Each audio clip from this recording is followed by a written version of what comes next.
Thanks, dear viewers, for joining us on this edition of The Inside on Équinoxe Television, broadcasting from Cameroon's economic capital, Douala. My name is Babla Jonathan. In this edition of the program, we'll be analyzing some recent happenings within the context of the 4-year-long armed conflict in the northwest and southwest regions of the Republic of Cameroon. We'll be focusing on attacks on schools. Latest information streaming into our newsroom indicates that another school has been attacked in Mamfe.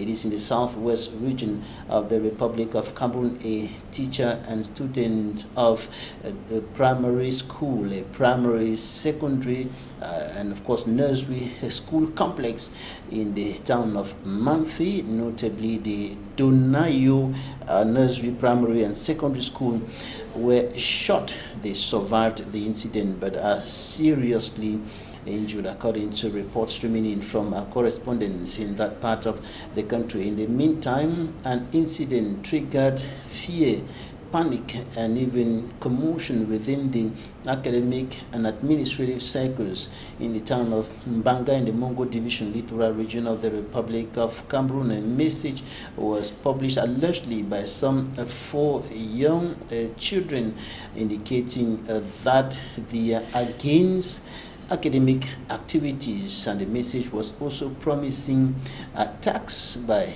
gunmen, and the information sent panic waves down the spine of some students and administrative officials who rushed to the school to see what was happening. We will also take a look at the standoff between some lawyers, security and defense forces at the Court of First Instance in Bonajo, Douala 1 subdivision.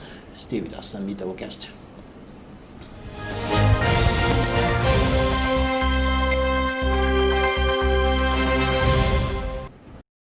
Our guest today is a legal mind. Barrister NKAMWAH is a member of the Cameroon Bar Association, head of the NKAMWAH law firm here in Cameroon's economic capital, Douala, a PhD researcher in English law.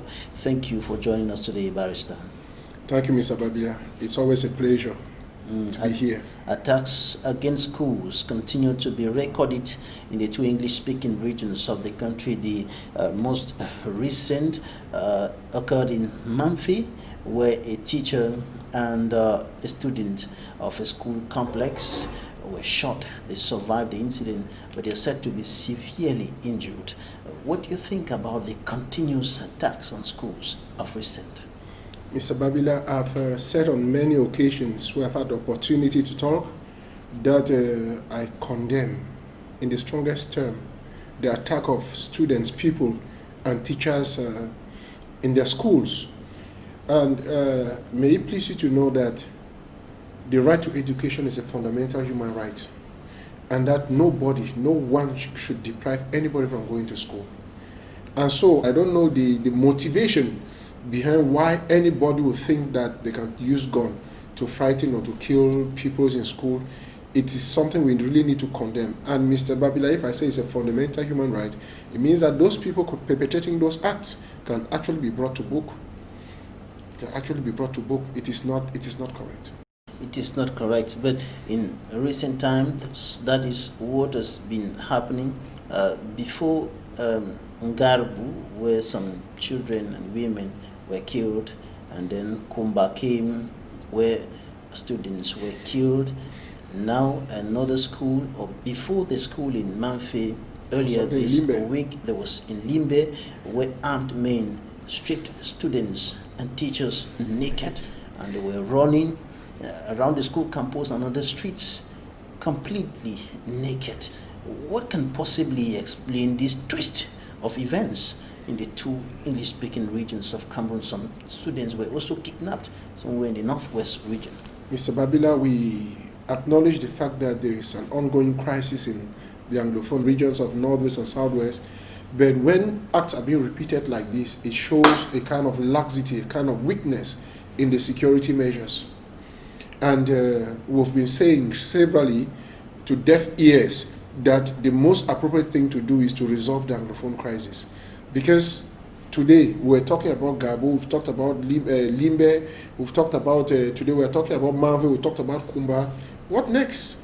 They keep going. And so I think the right thing, and the right thing to be done is that the government that has the responsibility to protect citizens should see under which conditions, under which context they can actually have peace, restore peace in the Anglophone regions. You see, I keep saying on many occasions that having a conflict is very natural where there are human beings. Even in your house, you have conflict with your wife, even with your kids, they're bound to be conflict. But then there's a way of managing conflict and resolving conflict, which is very important, that the government should take note of the fact that it should not only bother stress on the fact that people have picked up arms against the state.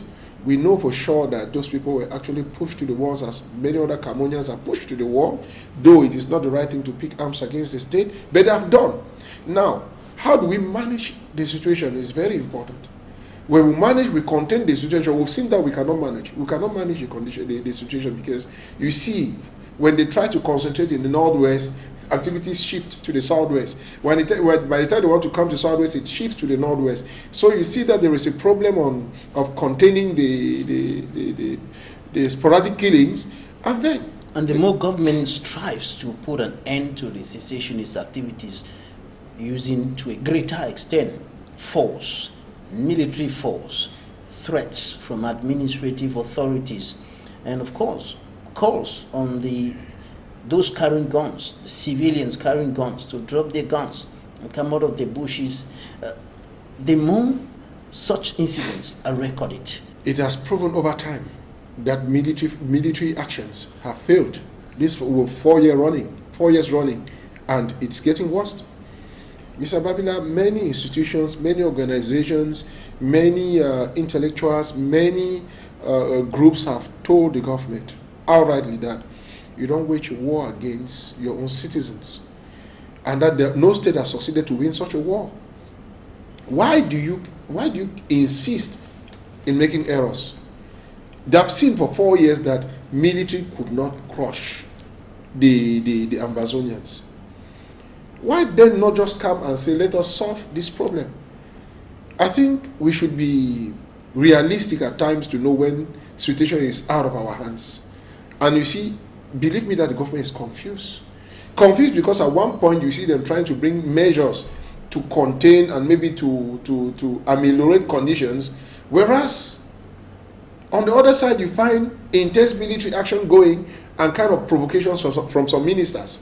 So it's a whole, they should come up with a plan. If the plan is actually to resolve the Anglophone crisis, there are steps that have been repeating on many platforms. There are steps to use. And one of it is that you should identify, that all of us, everybody has identified what consists of the Anglophone problem. You talked of provocation from some ministers, some government authorities. Yes. How are they provoking who? When you deny, we start by denial of the fact that there was an Anglophone problem. It's provocation. Mr. Babila, I cannot tell you that I have a problem with my eyes, and then you are telling me that no, that eye has no problem, and that you're just pretending. It's provocation. So from that instance, we see that the denial to accept that there was a problem in bad faith, because the denial was in bad faith, because you see the head of state in France, he clearly said that they tried to assimilate not to the Anglophones, and then it did not work. They didn't. You see, so deep in their mind, they know that actually the revendications of the Anglophones is real. The Anglophones are they are real. Now, that was provocation. Then, when you move further to stop Anglophones holding their meetings to choose who could represent them in a dialogue, it's another provocation, because you don't want us to talk. You don't want us to talk. You tell us that you talk only when we want to talk, and you know that we are fighting against such attitude. It's provocation. You're talking about the Anglophone General Conference. Yes, that, as I keep saying, has never taken place. I keep saying that was a serious error from the part of the government. They would have encouraged Mr. Babila. There is nothing this government will do to resolve the crisis without permitting such a conference to hold. It is even for the interest of the state that such a conference should be held. Because it is from there that, the government keeps saying that they don't know who represents Anglophone, who represents Amba, and so they cannot actually come to make peace. Okay, that was an opportunity. We Anglophones need to sit and talk. we see the majority. We see the majority that want, majority and what they want. And then we tell you that this is the will of the majority. In every democracy, it is the wish of the majority that prevails.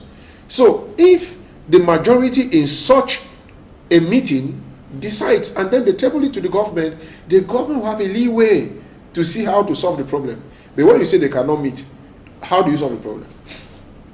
And that question of who with whom to dialogue, with whom to negotiate, is still coming up. Yes. And even more so now, because the national chairman of the Social Democratic Front, John Frundi, and even people like Barrister Ashu Emmanuel Agbo, and even yourself, you've been talking about so many factions within the ranks of those fighting for the restoration of the independence of former Southern Cameroons. Yes. So many factions created here and there, some against others. Yes.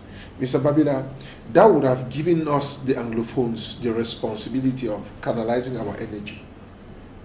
Because when we come, for example, I keep saying that I'm a federalist. There are Anglophones who are secessionists. There are some Anglophones who think that with decentralization all is fine.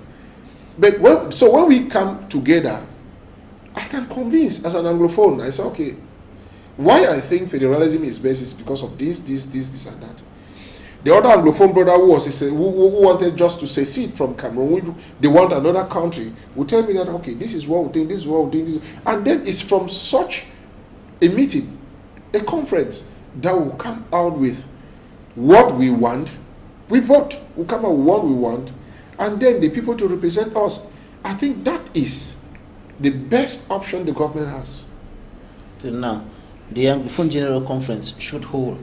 But another question that will come up concerning the holding of such a conference will be the guarantee that probably those who may be coming in from abroad, because that meeting was to hold in Boya, even though the former mayor of Boya, late Patrick Ekemaisunge, said that it was not going to hold in his town. Yes. Even if it's the head of state who was to come to organize it, was not going to hold. Now it's no more there. It was going to hold in Boya. Now, if it's to hold in Boya or in Bamenda, or even anywhere within the national territory, those who may be coming in from abroad, those who may be invited from abroad, the diasporans to come in, there will be a problem, there will be a blockage. They guarantee that they will come and go back without being arrested and detained. Mr. Babila, you know I'm a legalist and a realist. Those people who are abroad, they operate through people here back at home. Those people could still equally present their stance. They need not come. They need not come. People can represent them. All right. Recently, there was the Coalition for Dialogue and Negotiation that brought together Anglophones, so Cameroonians from the northwest and southwest regions of the country in a conference to discuss, and opinions were coming from across the board. But there was a clear indication that some people were at the extremes, not ready to listen to others, telling others, no, you're not supposed to say this. You, John Frundi, you're not supposed to say this. This is what you're supposed to say. And in this kind of atmosphere, can Anglophones really agree on a common cause? Mr. Babila, that is a very important point you raise. But I think the government, in accepting that we meet, would have come to a proper understanding of the problem. If we Anglophones were not, because the truth, what you said is the truth, Anglophones are not united in their request. You have secessionists who I don't want to say all of them are Ambazonian, because Ambazonians seem to separate themselves from certain activities or certain ills which have been perpetrated, and then the population equally say that there is a fake Ambazonian, there is a right Ambazonian. So you see, the government would have allowed us, the Anglophones, to sit and see how we can bridge that gap between us. Mr. Babila, you know, it is good to be realistic. Don't go and ask your father to give you 1 million francs when you know that he does not even receive 100,000 francs a month. Look, they don't negotiate to secede. They don't. If you want to seize it, they don't negotiate it. And therefore, will not be expecting those who want to seize it to negotiate. Those who will be coming are people who think that there are grievances to be presented. Mr. Babila, take it from me. They don't negotiate to seize it from the country. They don't. You saw in Southern Sudan that they picked up arms, not against civilians, but against institutions. Right? Now, if you cannot pick up arms against institutions, don't pick up arms against civilians. Because I remember about 3 years ago, I had, in this same program, we're talking about international humanitarian law, in which I was telling you that even when they fight this internal conflict, armed conflict, there is a law that regulates the manner in which limits. Yes, that regulates and limits the manner in which hostilities is carried.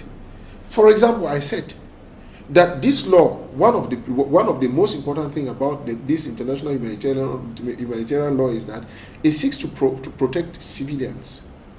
It seeks to protect even the belligerents, the people fighting, because it confers to them a status. It confers to them a status, and they are then known as combatants. Non-state armed groups. Yes, it gives them, it confers that status and gives them immunity. What are the immunities? Is that when you benefit from the status of a combatant, when the regular forces or the other militia arrest you, they are bound to respect your rights. They will not kill you. They have to take you if they find that you are no longer healthy to continue in the fighting. They simply remove you from there. And you see, there are some guarantees. Now, but there are conditions, as I said, for you to benefit from this status. The status which confer to you some immunities. The very first is that you should identify yourselves. And I remember 3 years ago when I said this, that there is a problem because Ambazonians are not you cannot identify them, meaning that you need to have a uniform, that a distinct sign, that when you come, people should be able to know that this person is a militia. That's the first condition. The second is that they must be under the authority of somebody. For example, a general who is known. If you go to the countries that have had internal armed conflict, you will see that they can always associate the conflict to somebody. Go to Zaire, yeah, go to Zaire or the Congo Democratic, you will hear that this was a lot, right? The war lot. You go to Liberia, you know there was Chastello, Prince Johnson. You could identify them. That is how. So you identify who is the head of that militia. That is the second. The third is that you people should carry weapons openly. Openly. You don't come and hit and hide. You see, because there is a tendency that when you come and strike and go back to the bush, the other military, the other militia might come and kill civilians in the course of chasing you into the bush. So you carry the arms openly. That's another condition. Then all of them are prohibited from attacking civilians. Attacking schools. Of course, attacking civilians first of all and their property. Schools, hospitals, humanitarian workers, all those people are protected. So when we do hostilities in a barbaric way, we expose our own self because there's a sanction. If you don't benefit from the immunity granted to you by international humanitarian law, it means that you are considered as a terrorist. And you could be sued for crime against humanity. You could be sued for as I said, war crimes, all those things. And today in the northwest and southwest region, there is a whole cacophony, and it's becoming quite difficult to be able to say with certainty who did what. Government is saying these things, these atrocities are done by the separatist fighters. At the same time, there are accusations against the security and defense forces. At the same time, there are some of the separatist leaders who are saying we have nothing to do with this. We cannot kill those that we're fighting to protect. We don't kill students. We only kill those who are considered as spies of the military, or who are playing some kind of double game and things like that. And now it's becoming quite difficult. Who is doing what? The whole situation is... Well, Mr. Babila, in situations like that, it is important to underline that the government has the responsibility in providing security. So if the government has not been able to provide security, then there's a problem. That is what is established prima facie. Another thing to consider is the fact that Ambazonian has a responsibility, the separatists have a responsibility to carry on their activities in a way that will not lead to serious problems after this is done. They should not expose themselves against the law, which is the international humanitarian law, because in the times of armed conflict, it is that law that applies. And what they should do, therefore, is to take the responsibility to either prove that is the gendarmes or there is a militia, the Cameroon, the regular forces that have perpetrated that act, as we've seen in other cases, like even in Gabu, there was an investigation that proved that it was a military. So if they can prove that, it is good for them. If they can prove that these people perpetrating this act are not one of us, it is still good for them. But the bottom line, Mr. Babila, is that it is senseless to attack civilians. It is both from the side of the government militia or the side of Ambazonia, they are making a mistake. And let me tell you something. All of them who've done that act will come to, they will be tried. Because any other person can seize that court. Can seize the court for violations of international humanitarian laws in Cameroon. Anybody can seize it. So as a matter of fact, I'm telling you that I can seize it too. All right, Barrister, we'll take press review. We take a look at what the newspapers reported this week. Immaculate Fogwe with the press review.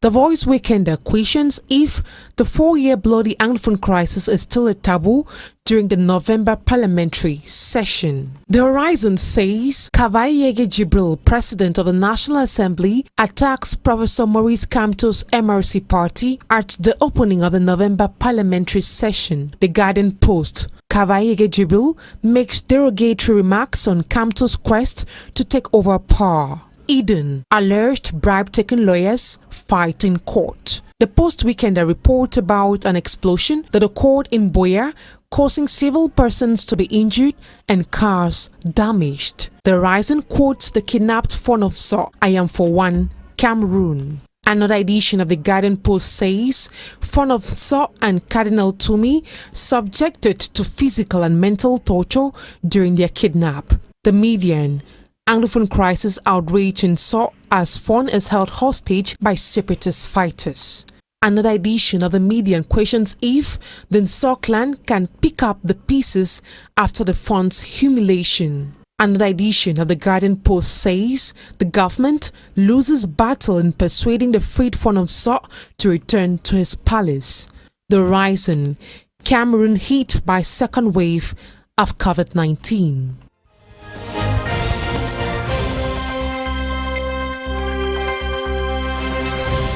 Thank you, Immaculate, for giving the press review. Away from the northwest and southwest regions of the Republic of Cameroon, an incident occurred this week in Banga, in the Mongo Division, northwest littoral region of the country, where some students, some young people are said to have written a message saying that they are pro-independence fighters and that they don't want academic activities threatening to attack school with guns and things like that. And the incident provoked panic in that school, attracting the intervention of the divisional officer of Mbanga, for Armstrong, and the students were also arrested. What's your reading of this kind of incident in a town that is not far from the border between the littoral and the crisis-hit southwest region? You know, those are the spillover effects of what is happening. And Mr. Babila, it is evident that if you cannot contain the crisis at a particular region, there could be that spillover effect. And it is equally worth noting that when you allow a war like what is going on in the northwest and southwest region, it's kind of encouraging other children to do same. So I want to know first of all the ages of those children. If they are below 14, because now we are talking about criminal responsibility, they have to be proven that they are the ones who did it, and did they really mean to do what they were threatening to do? In whatever situation, it is an offense to do what they did. It is an offense. All right, we take interviews of the week right now, and when we come back, we will talk about the standoff between some lawyers and security and defense forces at the court of first instance in Bonanjo, Douala 1 subdivision area this week.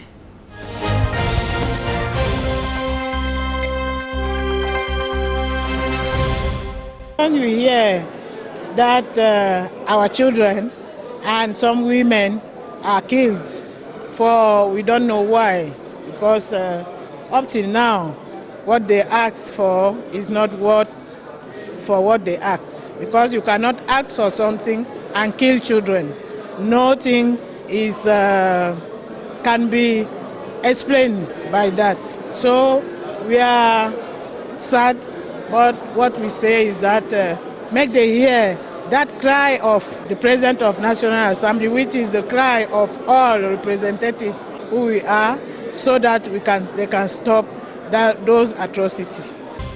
These women, they gathered, they were buying plantains, banana from other farmers who were coming from the farm with foodstuffs. There is a point that these women, they always sit in the evening by afternoon to wait for farmers. That is where they were. And there is a small off license by the side where some other persons were there drinking, and these guys entered, they broke every bottle that were in that off license, and even the proprietor of the off license too is one of the people that were kidnapped. 6 women and 4 men. 2 were released, 1 teenage girl and 1 pregnant woman. They were released yesterday in the evening. The vigilante of Livanda was created to keep peace and order within Livanda village, not to fight the separatists. The military are there to fight the separatists, not the vigilante. We have been schooling all through with no problem. So yesterday we came to school and went back to and closed the children. We were together right up to 2 o'clock. We have prepared the children to come extra classes. So when the children came, few of the children came, they saw a paper pasted in the classroom on the board that no school tomorrow. Sir Luis, who is one of my teacher, fuck you. That is what they wrote on the paper. That if you want to try and see, they are coming with guns. I left. When I came, children were running away. I asked them, I said, what are you running? They said they have seen a paper pasted on the board. So I did inquiries. I asked the children, but who do you meet in school? They said they met Jackson and the other one, Junior. They met them. The other one, who is called Indu.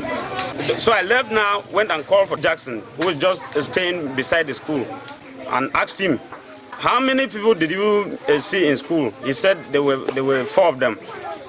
Then who wrote the paper? He said he saw the paper from Junior. So, but I asked him, did you see anything written on the paper? He said no. Junior slept on a bench, and the paper was on the bench. So, but he did not actually notice that something was written there.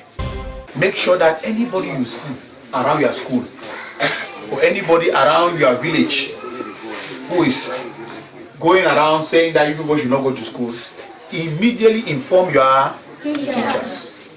And your teacher will inform the headmaster, and the headmaster will inform me. And I will know what to do.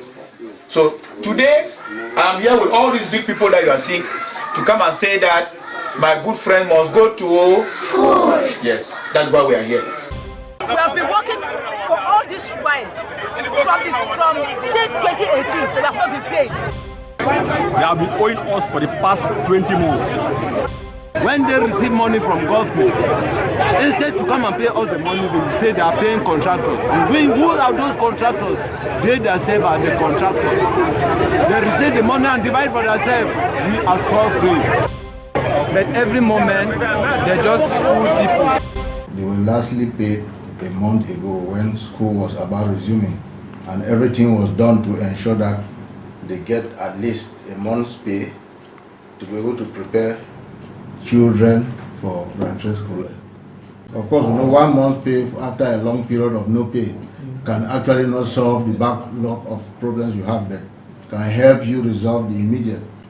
And I'm sure, and we know very well that we are striving, struggling to ensure that more money is made from sale of produce, which they are refusing to go and produce, so that they can be paid more. That is CDC. The strike action was illegal. Illegal in the sense that the procedure that every other worker will follow when it concerns going to the streets to agitate requires you to ensure that you notify management via the labor delegate. That wasn't done. Our workers are very, very aware of that procedure.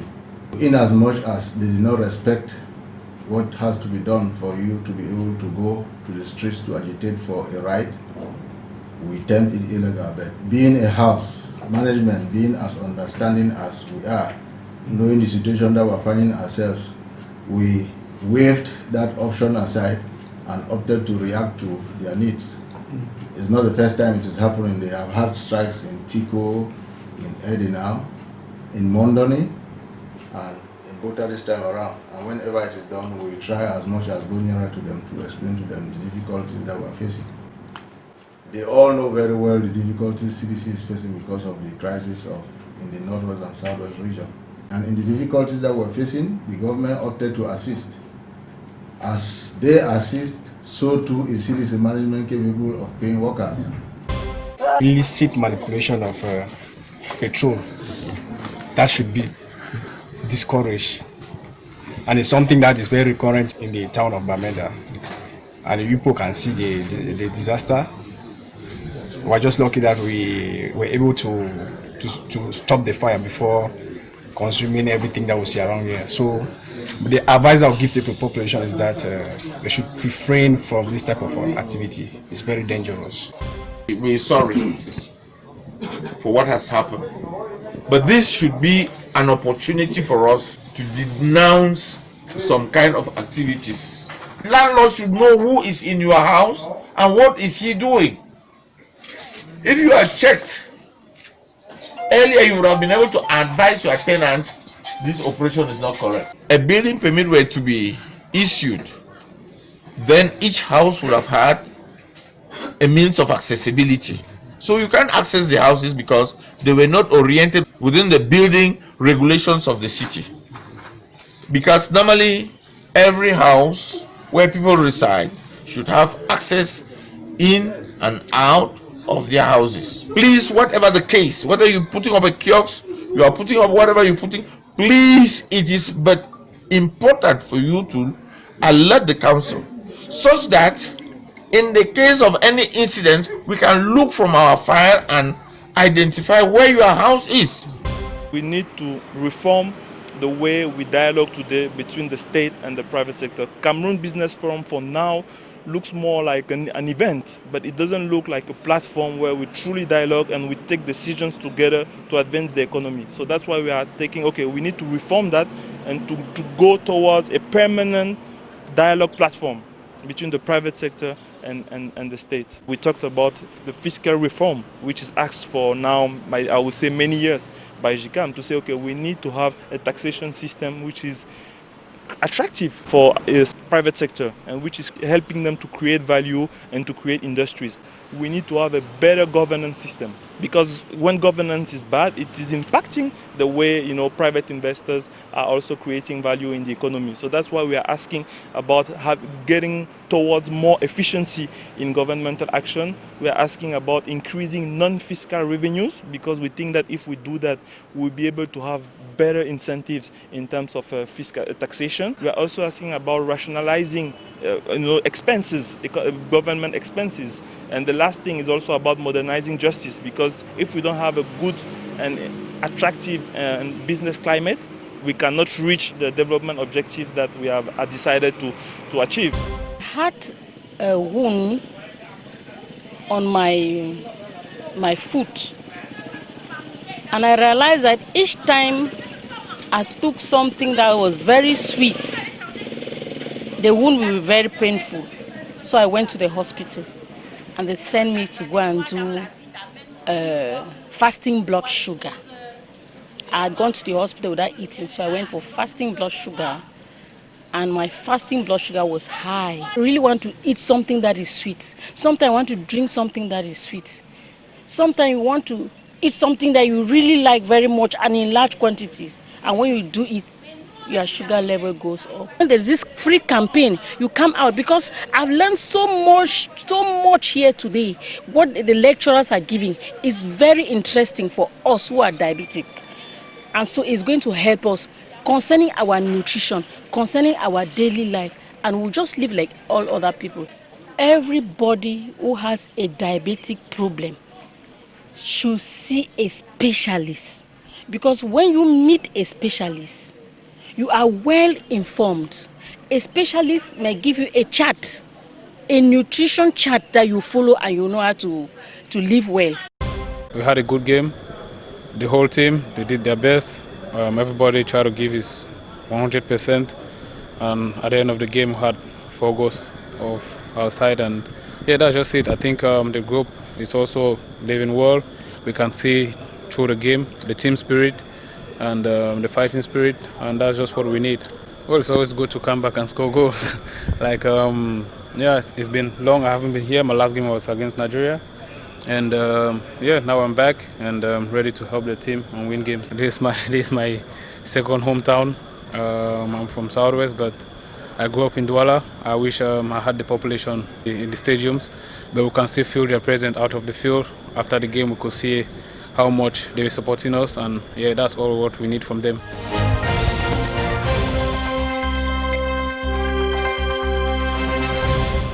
Earlier this week, some lawyers got into a violent confrontation with security and defense forces at the Court of First Instance in Bonanjo in the Douala 1 subdivision during the trial of some of the PAs who were accused of corruption and contempt of court.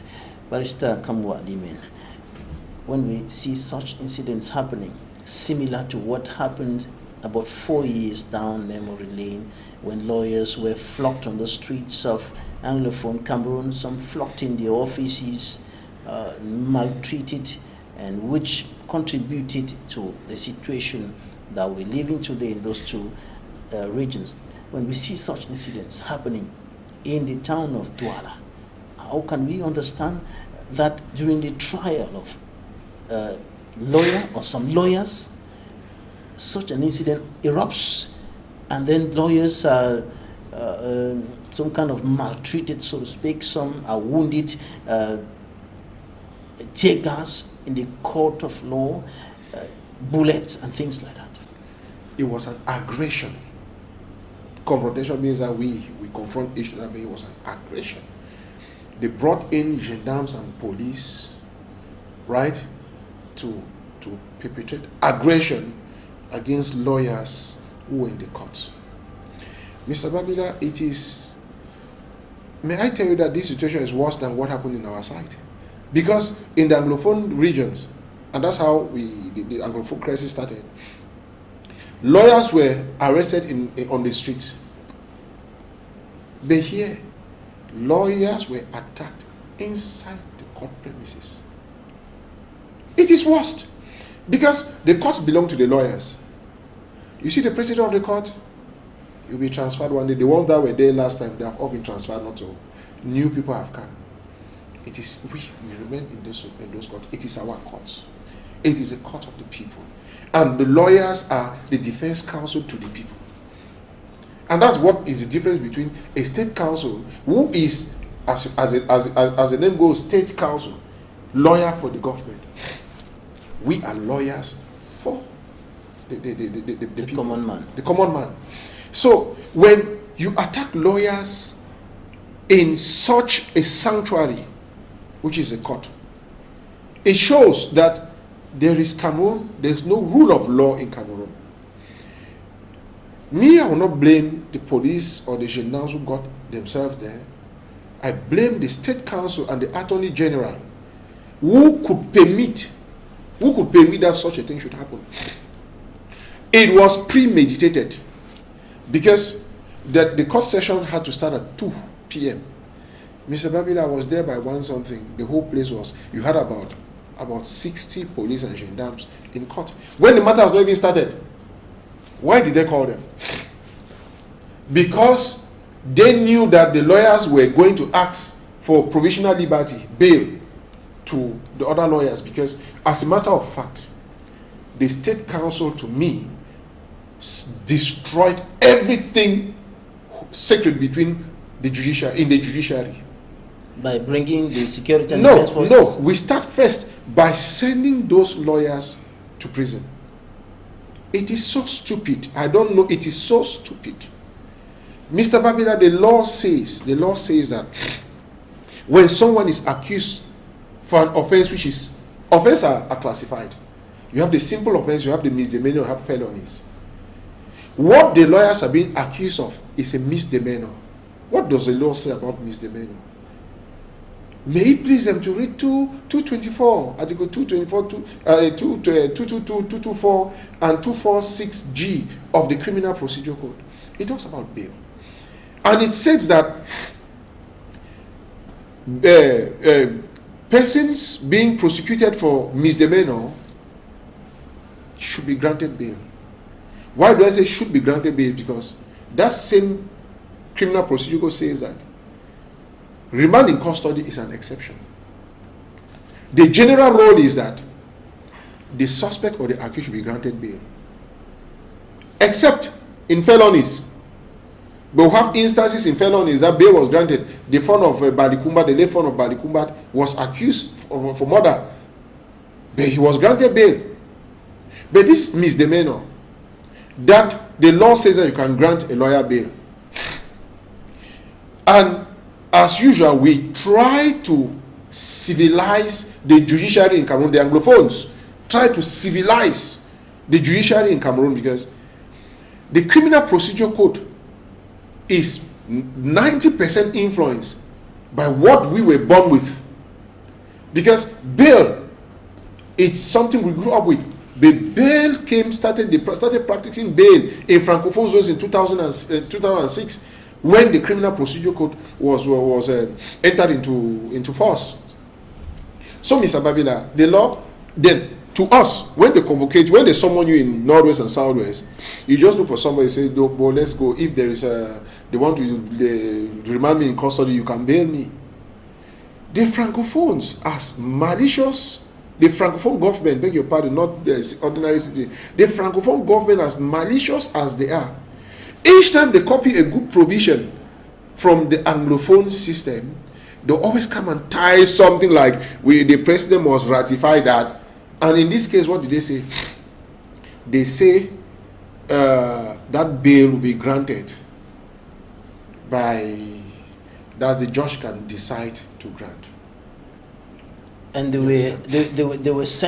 were put in detention. Yes. So when the state council received the lawyers, it was automatic. It is automatic that they fulfill the conditions to be granted bail. They are still accused, and there's presumption of innocence. That is the first. Secondly, Section 246G that I earlier mentioned of the Criminal Procedure Code states that When a person has a fixed abode, a fixed residence, you know his residence, you know where he works. If he can provide guarantees, give him freedom. But this is a state council who receive lawyers enrolled like him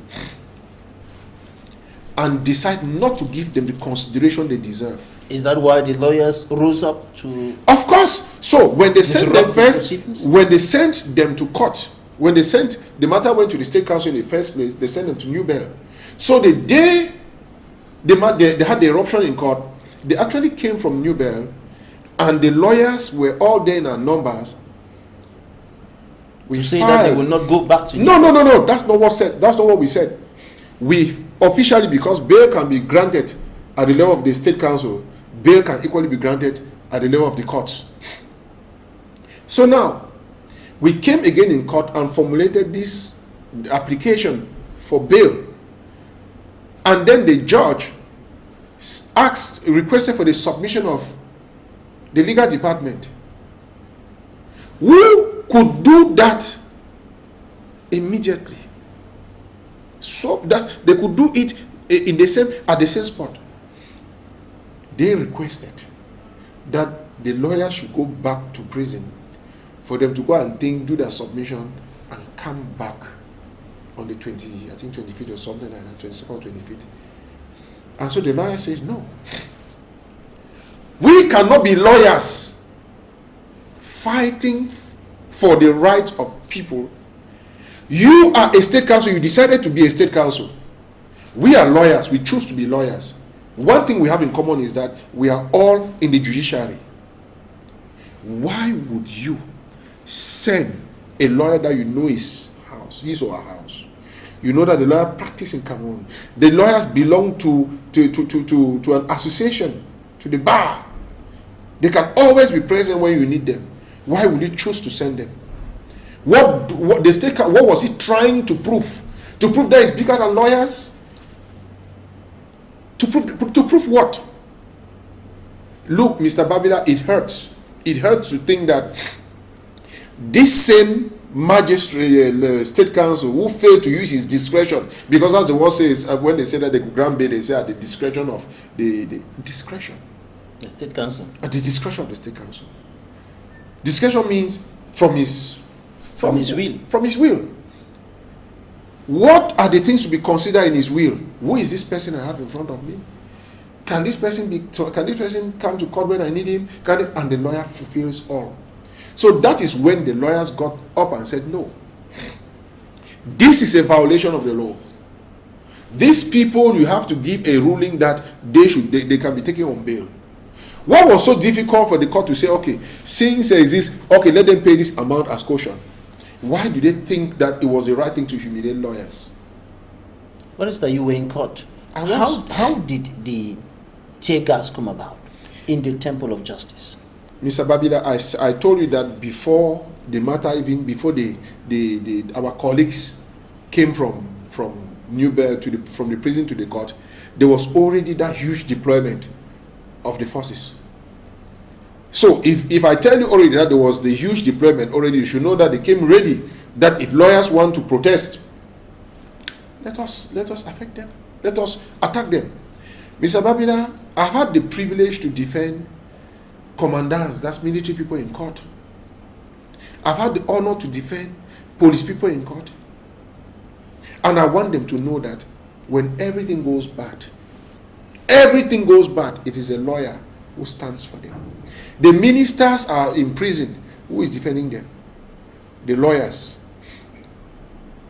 So it is whenever they have anything to do concerning lawyers, they should know that their own security lies in the hands of the lawyers.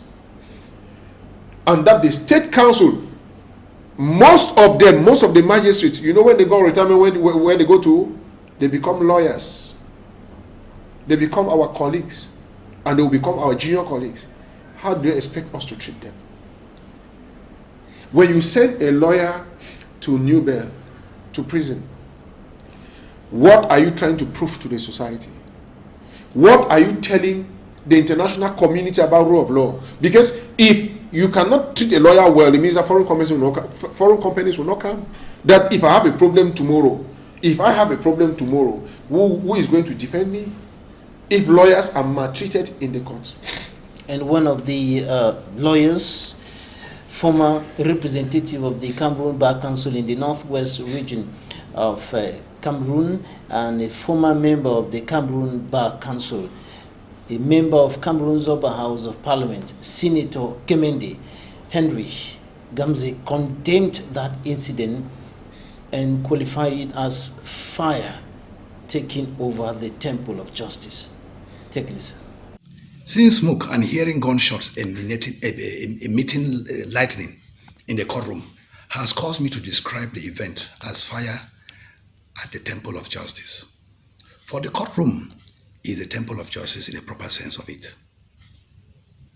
It is unfortunate, reason why as a barrister, past member of the Bar Council for 10 uninterrupted years, representative of the Bar President for the Northwest region for 8 of the 10 years, and Senator of the Cameroonian Lawmaking House, I cannot stay indifferent. This situation, to my humble opinion, ought to have been handled and concluded in chambers, as good practice requires. With the intervention of the Bar President, we now have an interim Bar President.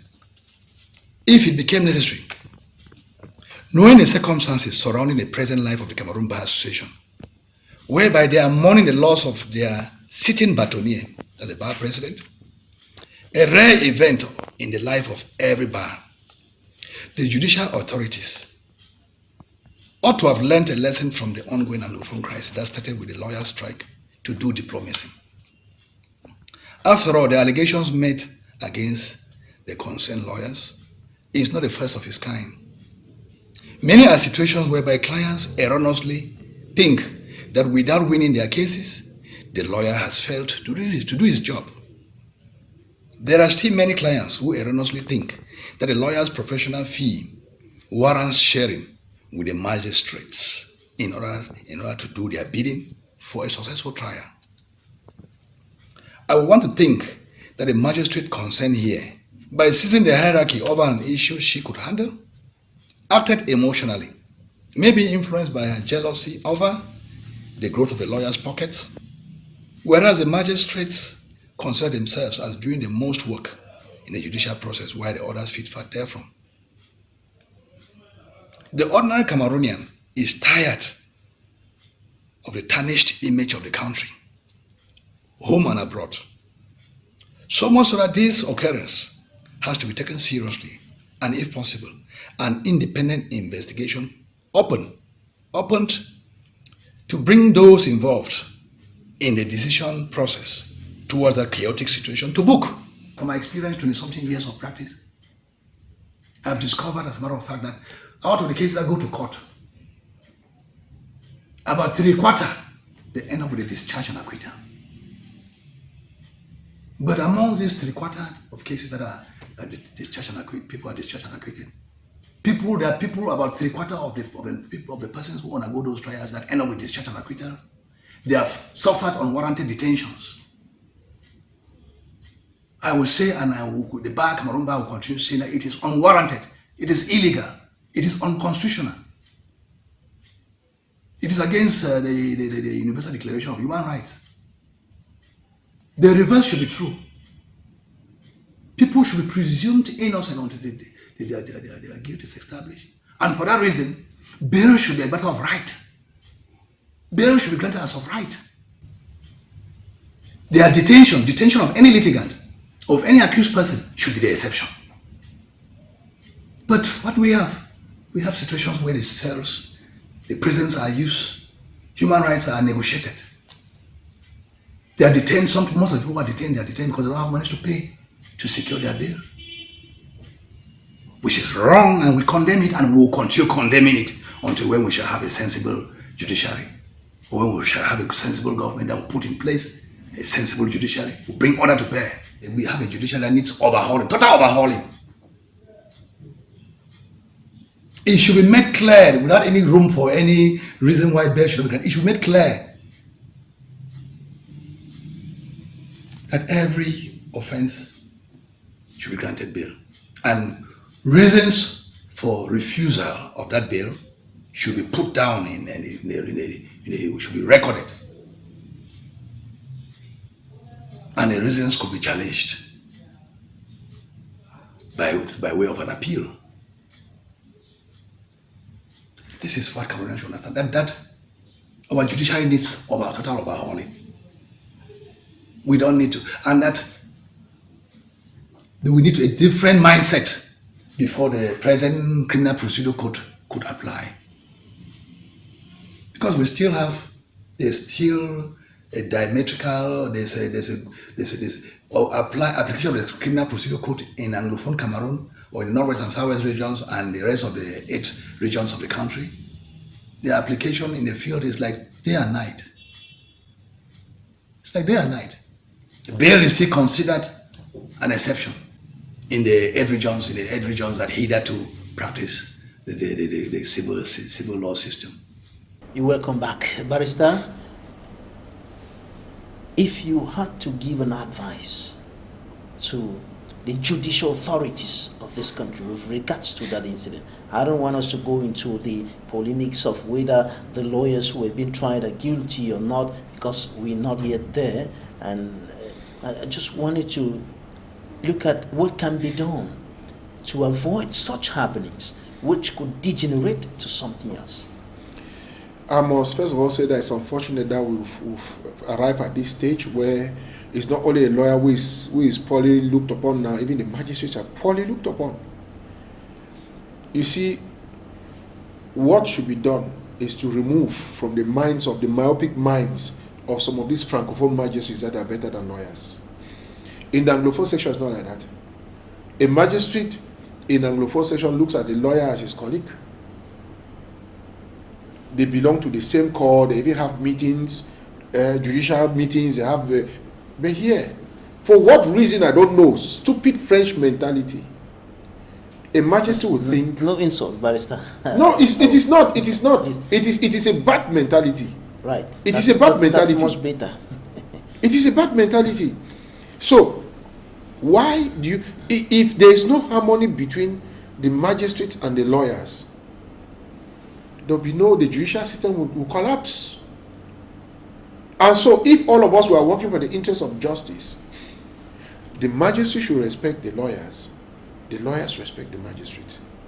Then another thing is that of ethics. Lawyers have the code of ethics. That if we maintain, we respect our code of ethics. The magistrate have their code of ethics. If we respect our code of ethics, I think we can work in synergy, which is very important.